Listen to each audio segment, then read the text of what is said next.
должны понять, что Турция и турецкая дипломатия, они всегда были многовекторными, и Турция всегда позиционирует себя как сторонник мира на Южном Кавказе, сторонник открытия границ и восстановления дипломатических отношений с Арменией. Мы помним еще в 2008 году во время футбольной дипломатии Турция тоже подписала договор, который позже не был ратифицирован парламентом, где премьер-министром был Реджеп Тайип Эрдоган. Так что Турция, как и все другие страны мира, сейчас не будет позиционировать себя против США и Европейского Союза. Мы понимаем, что они лоббируют за открытие границ с Арменией, но также мы видим, что Реджеп Тайип Эрдоган выдвигает предусловия для открытия границ.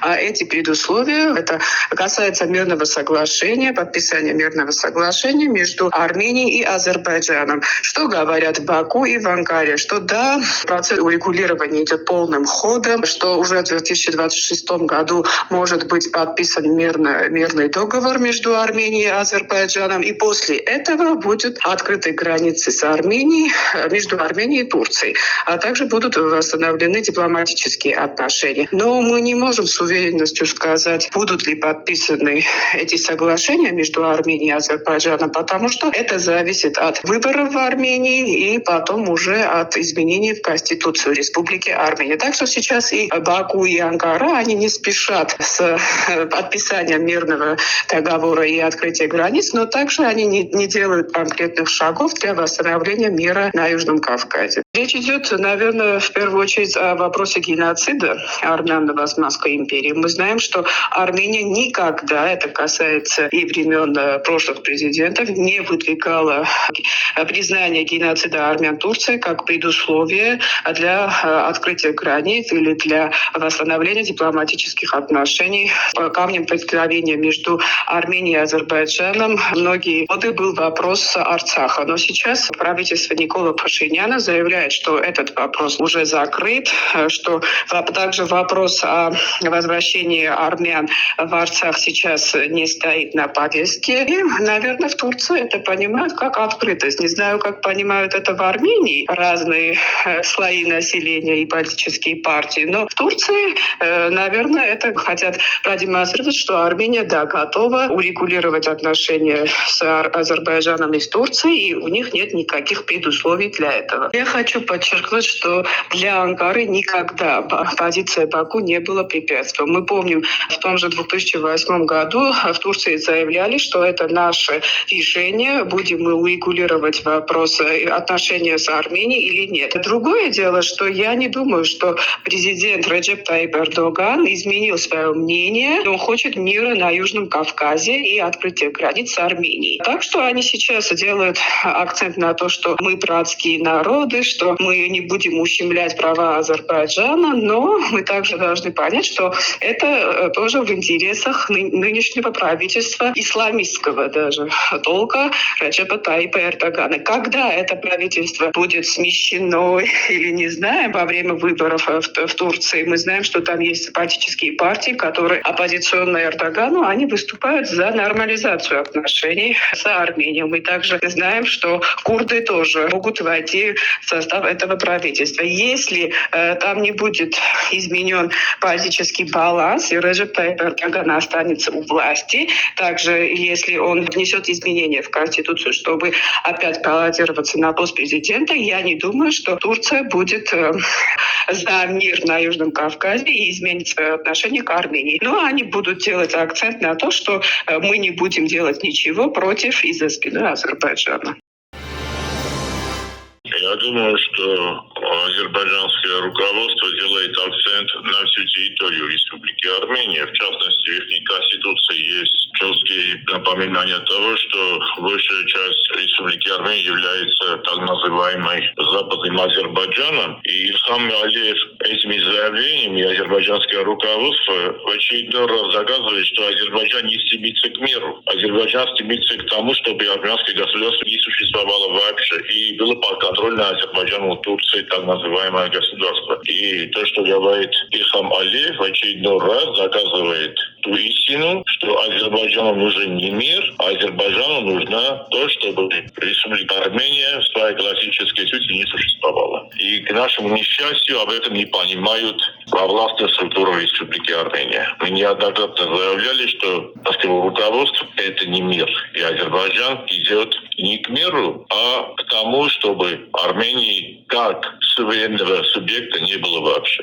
Все азербайджанское руководство, говоря о коммуникациях, все время твердят о так называемом Зангезурском коридоре. А кто сказал, что азербайджанское руководство отказалось от своих намерений по Симнику, то есть по Зангезуру, как они говорят? Если и Хаджиев, и Алиев, и все руководство Азербайджана твердят о так называемом Зангезурском коридоре, я не считаю, что азербайджанское руководство, и в частности также и турецкое руководство, забыли о так называемом коридоре Турана. По тюркскому коридоре. Для них это очень важно. А что касается Севана, Севан же это запасы пресной воды в регионе и большей частью находится в озере Севан. Так что азербайджанское руководство никогда свои намерения, она не говорила, что у них нет намерений взять, получить вместо Армении Западный Азербайджан. Для меня, большей частью, интересует меня, что говорят об этом и что делают об этом руководство Армении. Понимают это или нет? К нашему несчастью, сегодняшнее руководство Армении видит вызовы не со стороны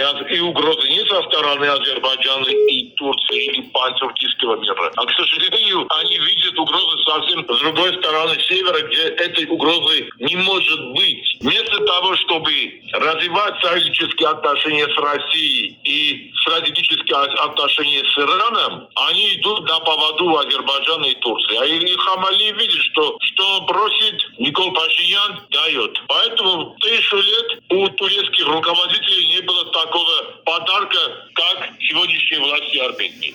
История – это не язык политики. Извините, в политике есть интересы, и кто победитель. Историю пишут победители, претензию предъявляют победители. К нашему несчастью, Никол Пашинян проиграл и продолжает проигрывать, капитулировать. А в лице Азербайджана мы имеем дело не с демократическим руководством, не с демократической страной, не с гуманистами, а с людьми, которые несколько лет назад организовали этническую чистку и депортацию армянского исконного коренного населения Арцаха. Вместо того, чтобы вопросом переговоров решить этот вопрос Нагорно-Карабахского урегулирования, руководство Азербайджана и в 90-х годах развязало войну, и в 2016 году развязало войну, и в 2020 развязало войну, а в 2023 году организовало депортацию исконно коренного армянского населения Арцаха. Мы можем говорить о демократических ценностях, о ценностях по защите прав человека в том случае, если мы будем иметь дело со страной, где руководители именно живут этими ценностями. А у меня не было никаких иллюзий. А что говорится про историю, для того, чтобы говорить об исторической родине, надо иметь вообще-то историю.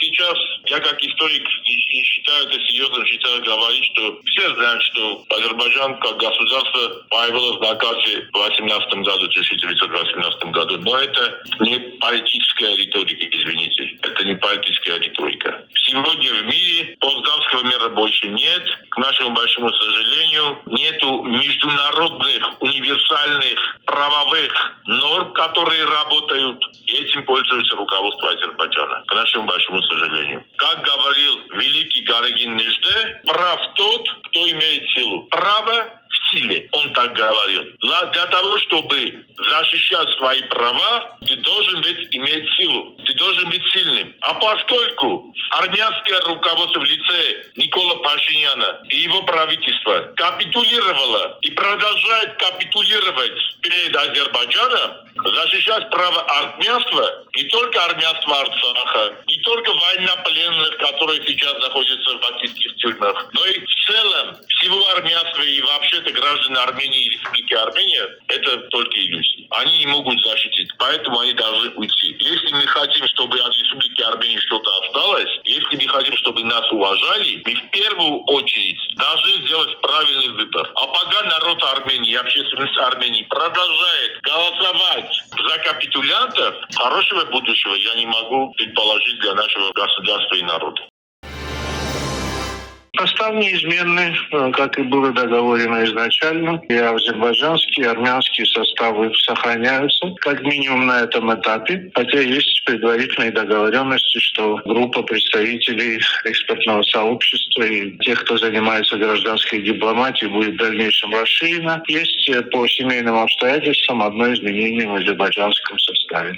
Повестки у нас общие, согласованные между двумя группами. И, в принципе, бакинская встреча, она будет продолжением ереванской. То есть те вопросы, которые были предварительно обсуждены, независимо от того, были ли они окончательно согласованы или нет, они будут дальше обсуждаться и намечаться уже конкретные действия, которые вытекают из тех приоритетов, которые в данном формате вырабатываются. Эффективно в том смысле, что, безусловно, по целому ряду тем у нас сблизились позиции, но окончательной эффективности можно будет говорить, когда те предложения и инициативы, которые мы нарабатываем между собой, найдут свое отражение в официальной переговорной повестке и повестке нормализации отношений между двумя странами.